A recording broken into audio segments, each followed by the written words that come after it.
ആക്രമണത്തിനിരയായ Panama എണ്ണക്കപ്പലിനെ Indian നാവികസേന രക്ഷിച്ചു. നാവികസേനയുടെ INS കൊച്ചിയും രക്ഷാദൌത്യത്തിൽ പങ്കാളികളായി. ചെങ്കടലിൽ വെച്ചായിരുന്നു ഹൂതി ആക്രമണം.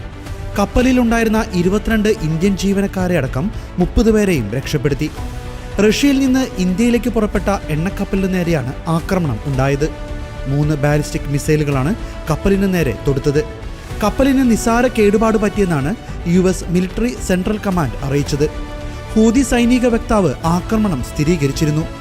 റഷ്യയിലെ പ്രിമോർസ്കിൽ നിന്ന് ഗുജറാത്തിലെ വാദിനാറിലേക്കുള്ള യാത്രയ്ക്കിടെ യമനിലെ മോച്ച തീരത്തിന് സമീപമാണ് ആക്രമണം ഉണ്ടായത്. ഗാസയിൽ ഇസ്രയേൽ നടത്തുന്ന ആക്രമണം നിർത്തും വരെ കപ്പലുകളെ ലക്ഷ്യമിടുമെന്നാണ് ഹൂതികളുടെ നിലപാട്.